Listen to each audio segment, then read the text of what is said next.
Welcome to Buy, Hold, Sell, brought to you by Livewire Markets. I'm Matthew Kidman, and today we're talking about the great financial rotation. People are actually buying finance companies for the first time in a long time.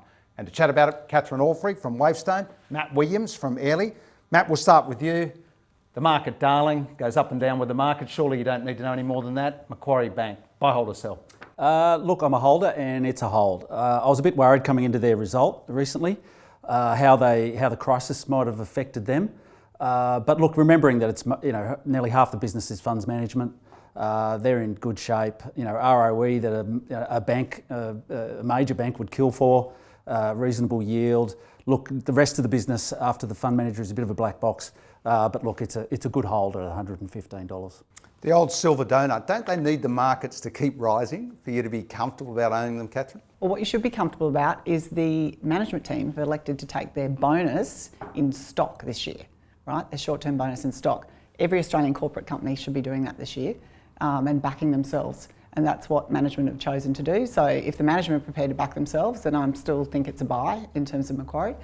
I also think the actual underlying result prior to all the provisioning that they put in for COVID was really strong. It was better than the market expected, and they were, performing exceptionally well. And so I like to back management teams that are, performing well.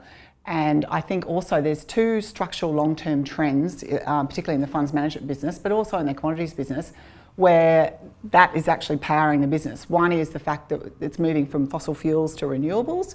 That's exceptionally important. And then the other one, infrastructure. So Macquarie, with its infrastructure funds management business, it's a global leader, and that business has powered through and continues to have exceptional funds flow into that business, and it can take advantage of this dislocation in markets. We're seeing stressed sellers. It can buy, more infrastructure assets. So I'm still a buyer in Macquarie. And what about this one? ASX. I thought because the market was down 38, 40%, the ASX should fall. It's been a powerhouse, hasn't lost any ground. Buy, hold or sell?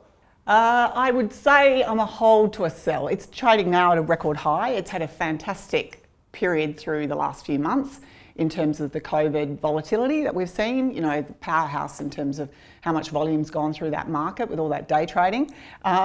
But at the same time, it's also trading on very full valuation. It's got very low return on equity versus global peers. It's expensive, and next year it will be impacted by the low interest rate environment that will impact its cash business. Volatility's been great, Matt, but maybe the heartbeat flatlines from here on in. ASX, buy, hold or sell? It's a sell. As Catherine pointed out, against its global peers, it's starting to get up there. But also the interest rate situation. You looked at the last activity report from the ASX, and the futures business really fell off a cliff.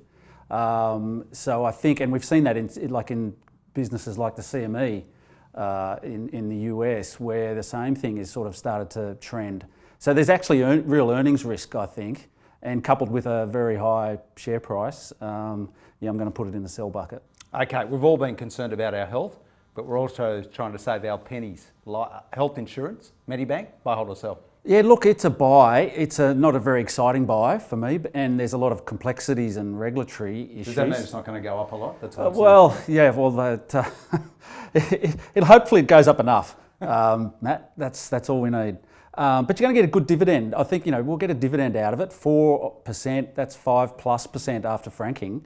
I'm happy with that. But look, it really is a play on healthcare spending. And despite all the complexities and all the nuances around the healthcare, private healthcare businesses, what we do know is that healthcare spending goes up, and it goes up at more than GDP. And if the government wants a private sector, then they're going to have to bring out the carrot and stick at some point when this COVID crisis is over again to get participation back into private health insurance. So for that reason, I think, and with the dividend, the great net cash balance sheet, it's a pretty solid place to park your money. Well, none of us can afford it anymore, I don't think, Catherine. That's the other thing. Participation, as Matt said, Medibank, buy, hold or sell?